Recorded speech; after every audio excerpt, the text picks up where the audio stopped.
साथियों नमस्कार। आज हम श्री रामधारी सिंह दिनकर जी की कविता, जिसमें उन्होंने कृष्ण द्वारा दुर्योधन की चेतावनी को बताया है कि किस तरह से कृष्ण जी दुर्योधन को चेतावनी देते हैं जब पांडव लोग अज्ञातवास से वापस आते हैं और दुर्योधन को समझाते हैं। श्री कृष्ण वो आपसी समझौता चाहते हैं, पांडवों और कौरवों के बीच एक समझौता हो जाए। वो समझाते हैं दुर्योधन को कि आप ऐसा करो कि राज्य में आधे आध का बंटवारा कर लो, और यदि ये भी तुमको मंजूर नहीं है तो ऐसा करो कि केवल 5 ग्राम ही दे दो पांडवों को, और उस पर ही वो अपना जीवन यापन कर लेंगे। लेकिन दुर्योधन इस बात को नहीं मानता है और उल्टा वो श्री कृष्ण को बांधने चलता है। तो आज के परिवेश में कुछ अलग नहीं है। आज भी इस तरह के बहुत सारे परिवार हैं, समाज हैं, ऐसे बहुत सारे लोग हैं जो अपनी जिद पे अड़े हुए हैं। इसीलिए कहते हैं कि अति का अंत होता है। जब कोई भी अति हो जाती है जो नहीं होनी चाहिए तो उसके बाद एक अंत होता है।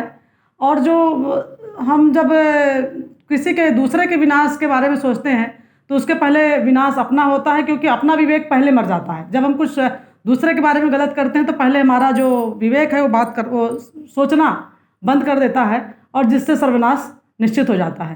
तो कई सीरियलों के माध्यम से, जैसे घर घर की कहानी, और ये एक केवल आपसी घर के विग्रह को दिखाया गया है।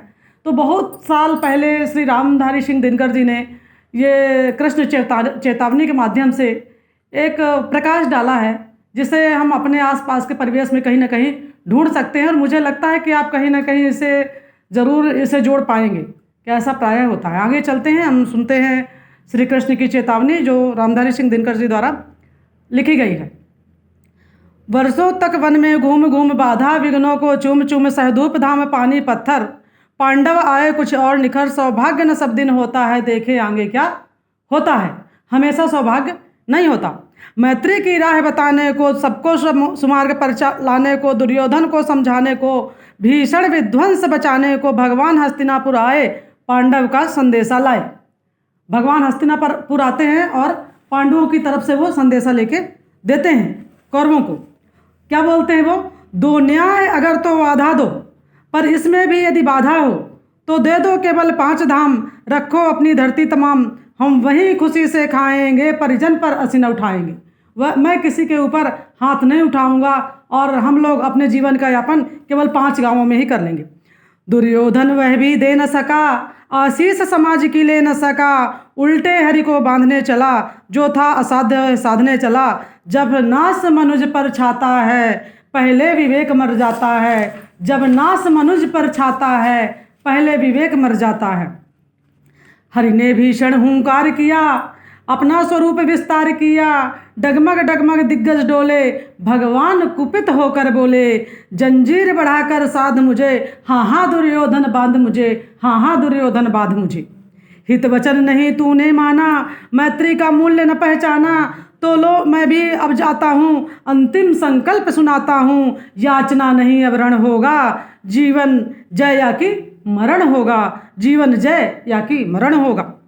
टकराएंगे सब नक्षत्र निखर, बरसेगी भू पर वाहनी प्रखर, फणसेस नाग का डोलेगा, विकराल काल मुँह खोलेगा, दुर्योधन रण ऐसा होगा और कभी ना जैसा होगा।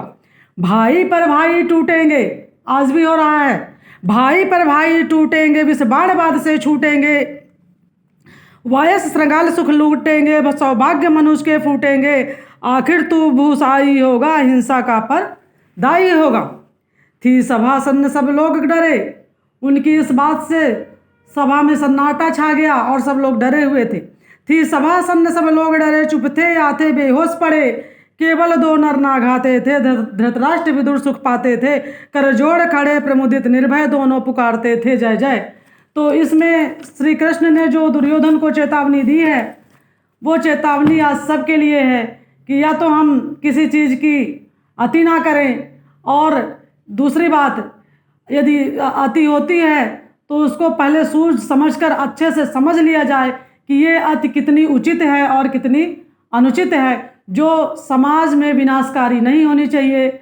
और हमेशा जब हम सोच समझ के काम करेंगे तो वही होता है कि विवेक से काम करेंगे, बुद्धि से काम करेंगे तो कभी नष्ट नहीं होगा। साथियों, धन्यवाद, नमस्कार।